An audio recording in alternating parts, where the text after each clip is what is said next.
அன்பான தோழர்களே, உலகத்தில் நம்ம பார்க்கலாம். நம்ம குடும்பத்தில் யாராவது இருந்தாங்கன்னா அவங்களுடைய வாய்ஸ், அவங்களுடைய சத்தம் எங்கே இருந்தாலும், வெளிநாட்டில் இருந்தாலும் சரி, உள்நாட்டில் இருந்தாலும் சரி, நம்ம கண்டுபிடிக்கலாம். அதுதாங்க நடக்குது. மேரி மக்தலின் அவங்க என்ன பண்ணுறாங்க, ஆண்டவர் செத்த பிறகு அந்த கல்லறை நோக்கி ஓடுறாங்க. வெடிகாலத்தில் ஆண்டவருக்கு ஒரு ரெஸ்பெக்ட் கொடுக்க எவ்வளோ ஆசையாக ஓடி இருப்பாங்க அவங்க. அங்கே போனால் ஆண்டவருடைய சரீரத்தை காணலை.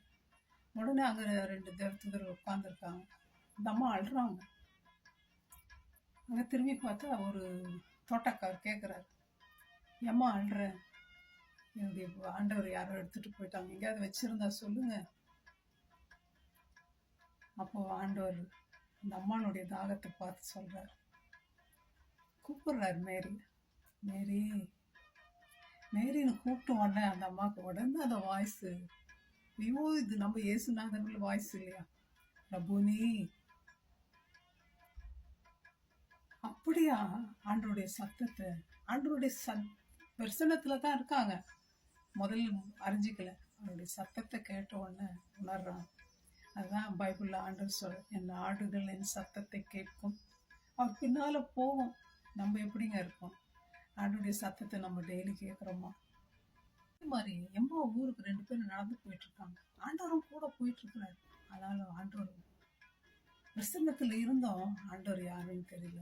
நம்ம எத்தனை நாள் ஆண்டோட பிள்ளைங்களா இருக்கோம், அவர் வழியில நடக்கிறோம். இருந்தாலும் நம்ம பாவத்தில் போயிடும். ஆண்டவரோட உணர்றது இல்லை. பாவத்தில் ஆண்டவர் நம்ம போகும்பொழுது வார்னிங் கொடுப்பாரு, போகாத மகனே, நமக்கு எது சத்தம் வந்துட்டு பாரு பாட்டுக்கு போறது. காதை அடைச்ச பாம்பு மாதிரி, நான் ஊதுனாலும் செவிட்டு விரியனை போல. சின்னவங்களோ பெரியவங்களோ யாரு கூப்பிட்டாலும் சில நேரத்தில் நம்ம உதாசீனம் பண்ணிடுவோம். சின்னவங்களுக்கு பேசுறது அவ்வளோ பேசுறது இல்லை.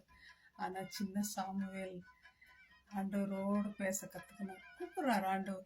3வது முறை ஏலி தாத்தாட்ட போய் கேட்குறாரு, தாத்தா என்ன கூப்பிட்டீங்களா? 3வது முறை, சாமுவேலே சாமுவேலே சொல்லும் அடியேன் கேட்கிறேன்.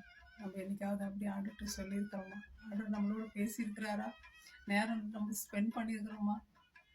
சின்னவங்க தான் அது நம்ம உதாசீனம் பண்ணுவோம். ஆனால் ஆண்டவர் கண் பார்வையில் சின்னவங்களோ பெரியவங்களோ ஆண்டவர் பேசுவார்.